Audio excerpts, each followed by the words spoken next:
আসসালামু আলাইকুম, doctor ARM Jamil বলছি। আশা করি যে যেখানে আছেন ভালো আছেন। আসলে ডায়াবেটিস নিয়ে তো অনেক কথা বলেছি। কথা আসলে বলতে হয় এই কারণ ডায়াবেটিস প্রতিনিয়ত এত কথা বলার পরেও অনেক চিকিৎসকরা চেষ্টা করছেন রাইট ইনফরমেশনগুলো, নতুন তথ্যগুলো, ডায়াবেটিস থেকে রিভার্সালের বিভিন্ন প্রোগ্রামগুলো শেয়ার করা হচ্ছে। তবুও আসলে আমরা অনেকেই কেন জানি অনেকটা উদাসীনতা দেখাচ্ছি এবং তারা চেষ্টা করছি না সঠিক লাইফস্টাইল বা কারণ জীবনযাপন, খাবার দাবারের পরিবর্তনটাকে ফোকাস করে এই ডায়াবেটিস থেকে, স্পেশালি টাইপ 2 ডায়াবেটিস, যেটা মোর দেন 90% মানুষের ক্ষেত্রে হয়, টাইপ 2 ডায়াবেটিস, সেটা থেকে রিভার্সাল হওয়ার চেষ্টা করছি না আমরা। সিনথেটিক মেডিসিনটাকেই প্রায়োরিটি দিচ্ছি বা এটাই করছি। আসলে চিন্তা করতে হবে যে আপনার আপনি জন্মের পর থেকে কিন্তু ডায়াবেটিস রোগীতে আক্রান্ত ছিলেন না। সময়ের পরিক্রমায় আপনার রং লাইফস্টাইল, তারপর হচ্ছে ফুড হ্যাবিট, তারপর হচ্ছে আপনার ভুল খাবার চয়েস করা, আপনার জীবনাচরণ ভুল ছিল, আপনার জীবনে অনেক স্ট্রেস ছিল, আপনার বিভিন্ন অসুখ বিসুখ হয়েছিল। এই সবগুলোর প্রভাব আপনার এই ডায়াবেটিস হওয়ার পিছনে কারণ। তো সেই বিষয়গুলোকে যদি আপনার মনে করেন যে এগুলোকে অ্যাড্রেস করবেন না, সেগুলোকে এভাবেই চলতে দিবেন, আর আপনার ওষুধ খাবেন, ওষুধ খেয়ে আপনার রক্তনালীর মধ্যে যে সুগার সেটাকে নিয়ন্ত্রণ করে আপনি হ্যাপি থাকবেন, বা আপনার চিকিৎসক হ্যাপি থাকবে যে আমরা মনে হয় ডায়াবেটিস কন্ট্রোল করে ফেললাম, তাহলে কিন্তু মানে প্রকারান্তরে আপনারা নিজেদের শরীরের সাথেই নিজেরা প্রতারণা করলেন, এই সেন্সে যে এই সুগারগুলো ব্লাড ভেসেল থেকে আপনি সরিয়ে কোথায় রাখলেন। এগুলো কিন্তু চলে গেল কোষের ভিতর, এবং কোষের ভিতর যেয়ে কিন্তু সে ওভারফ্লো ফেনোমেনন করছে, অর্থাৎ কোষের যে ক্যাপাসিটি তার বেশি পরিমাণ গ্লুকোজ যখন কোষের মধ্যে চলে যাচ্ছে, সেই গ্লুকোজগুলোকে কোষ আর নিতে পারছে না বা মিসম্যাচ করছে, এবং অনেক ফলশ্রুতিতে কোষ কিন্তু আক্রান্ত হচ্ছে এবং কোষের পচন ধরে মৃত্যুর দিকে কোষ ধাবিত হয়, এবং এই রেজাল্টটা সারা শরীরের উপর পড়ে।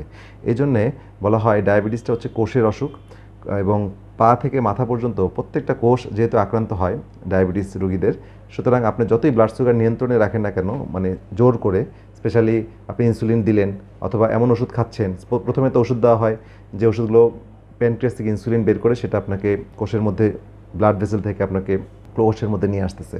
এছাড়া পরবর্তীতে যখন আর পারছে না তখন আবার ইনসুলিন দেওয়া হচ্ছে, হ্যাঁ, বা ইনসুলিন সেন্সিটাইজার দেওয়া হচ্ছে কিছু। তো এগুলো আসলে ব্লাড ভেসেল পরিষ্কার রেখে আপনাকে হ্যাপি রাখা, বাট কোষকে পরিষ্কার রাখাটা হচ্ছে প্রকৃত চিকিৎসা। বাট আনফর্চুনেটলি আমরা সেদিকে পরীক্ষাও দিচ্ছি না, কোষ আমাদের ডায়াবেটিসের আক্রান্ত কিনা, ইনসুলিন রেজিস্ট্যান্স হচ্ছে কিনা সেই পরীক্ষাগুলো আমরা করছি না, অর্থাৎ রুট কজকে আইডেন্টিফাই না করে সেটার দিকে ফোকাস না করে আমরা জাস্ট পাইপলাইনকে পরিষ্কার করার মাধ্যমে আমরা হ্যাপি থাকছি। তো যাক, আজকে আলোচনার প্রারম্ভিকভাবে এই কথাগুলো বললাম। তো আমরা আজকে দেখব যে টাইপ 2 ডায়াবেটিসের একটা অন্যতম কারণ ফ্যাটি প্যানক্রিয়াস। হ্যাঁ, ফ্যাটি প্যানক্রিয়াস এটার একটা অন্যতম কারণ। তো ফ্যাটি প্যানক্রিয়াস কথা বলার আগে আমরা একটু যাই যে ধরেন যে আপনার ব্লাডে আপনার 80 থেকে 110 মিলিগ্রাম ব্লাড সুগার আছে, ঠিক আছে? এটাকে আপনি 18 দিয়ে ভাগ করলে মিলিমোলে পেয়ে যাবেন। সাপোজ আপনি 1 চামচ চিনি খেলেন বা প্রসেস কার্বোহাইড্রেট খেলেন। প্রসেস কার্বোহাইড্রেট বলতে আমি সাদা গম, সাদা আটা, তারপরে হচ্ছে আপনার বিভিন্ন ধরনের ডেইরি প্রোডাক্ট, প্রসেস এই ধরনের ভাজা পোড়া খাবারগুলো, তো এগুলো হচ্ছে আপনার প্রসেস কার্বোহাইড্রেট। অবশ্যই হোয়াইট সুগার থাকবে। তো এইটা আপনার 1 চামচ খেলেন, তাহলে তারপরে দেখতেছেন যে আপনার ব্লাড সুগার 80 থেকে 110 আছে। আচ্ছা, সেই আপনি যখন আবার 31 চামচ যদি আপনার সুগার খান, কথার কথা 30 চামচ 31 চামচ যদি সুগার খান, তাতেও দেখতেছেন যে আপনার এই 80 থেকে 110 মিলিগ্রাম ব্লাড সুগার আছে যদি আপনি ব্লাড সুগার চেক করেন। তাহলে কথা হচ্ছে যে আপনার এত সুগার খাওয়ার পরেও আপনার ব্লাড সুগার নর্মাল থাকছে। আসলে ব্লাড সুগার কীভাবে নর্মাল রাখছে, কে নর্মাল রাখছে? আসলে ইনসুলিন এই জিনিসটাকে নর্মাল রাখছে। ইনসুলিন কী করছে? আপনি যখন খাচ্ছেন, আপনি যখন এটা হচ্ছে ব্লাড ভেসেল, ঠিক আছে? আমি একটা ভিডিওতে বলেছিলাম ব্লাড ভেসেল রক্তনালী, আর রক্তনালীর থেকে আপনার এই পাশে হচ্ছে কোষ, ঠিক আছে? এই কোষগুলো হচ্ছে পাশে থাকে, ধরেন যেগুলো কোষের মধ্যে সুগারগুলো এন্ট্রি করে, এই এন্ট্রি করতে সাহায্য করে ইনসুলিন।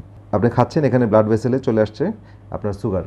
তো এখন যত আপনার এই সুগার খাবেন, ইনসুলিন তত বেশি রিলিজ হবে এবং কোষের মধ্যে ইনসুলিন সুগারকে এন্ট্রি করাবে।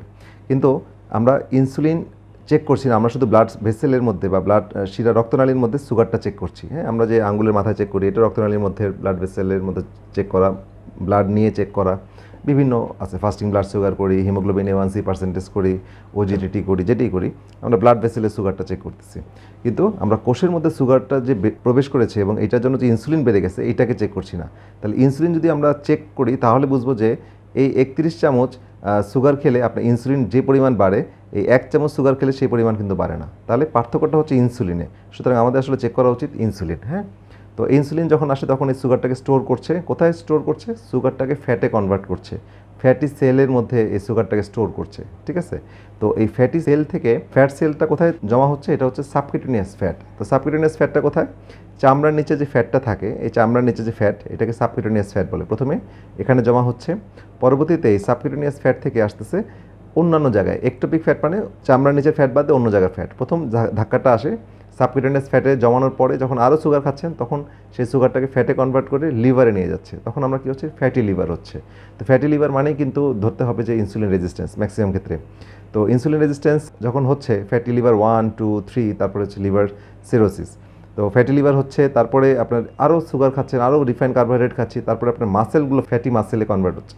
তারপরে ধাপ হচ্ছে ফ্যাটি হার্ট, হার্টের চারিদিকে চর্বি জমে যাচ্ছে। এই চর্বিগুলো সোর্স কিন্তু সবগুলো সুগার, ঠিক আছে, রিফাইন কার্বোহাইড্রেট। তারপরে আপনার ধাক্কাটা আসবে প্যানক্রিয়াস। তো প্যানক্রিয়াস আমরা জানি যে ইনসুলিন প্রোডাকশন করে, প্যানক্রিয়াসের বিটা সেল। এই বিটা সেলের চারিদিকে ক্লকড হয়ে যায়, বিটা সেলের চারিদিকে ইনসুলিন মানে ফ্যাট দ্বারা ক্লকড মানে ব্লক হয়ে যায়, এবং কিন্তু এটা বার্ন আউট হয় না। টাইপ 1 ডায়াবেটিসে কারখানাতে আগুন ধরে, অর্থাৎ বার্ন আউট হয়ে যায়, বিটা সেল ডিস্ট্রয় হয়ে যায়, অথবা অটো ইমিউন ডিস্ট্রাকশনে চলে যায়। তো যে কারণে টাইপ 1 ডায়াবেটিসে ম্যাক্সিমাম ক্ষেত্রে ইনসুলিন দিতে হয়, বিকজ ইনসুলিন তৈরি করার কারখানাই নাই। নিয়ার অ্যাবাউট 95% কজ হচ্ছে ডায়াবেটিসে টাইপ 2। টাইপ 2 ডায়াবেটিস যেটা হয়, এই ধাপে ধাপে ফ্যাট জমতে জমতে একসময় যখন প্যানক্রিয়াসে জমে, বেটা সেল ক্লকড হয়ে যায়, তখন সুপার ইনসুলিন রেজিস্ট্যান্স মানে ইনসুলিন রেজিস্ট্যান্স তখন সর্বোচ্চ পর্যায়ে। এই রেজিস্ট্যান্স কিন্তু বডির ডিফেন্স মেকানিজম, হ্যাঁ, বডি চেষ্টা করে যেটাকে ওভারকাম করার। তো যাক, ইনসুলিন রেজিস্ট্যান্স যখন বাড়ে, তারপরে আমরা আসলে ক্লিনিক্যালি ডায়াবেটিস হয়ে যায়। তখন আর ব্লাড সুগার, আপনার ব্লাডে সুগার না রেখে আর পারে না, তখন কোষেও আর নিতে পারছে না, তখন সব ব্যাক করে ব্লাডে চলে আসে।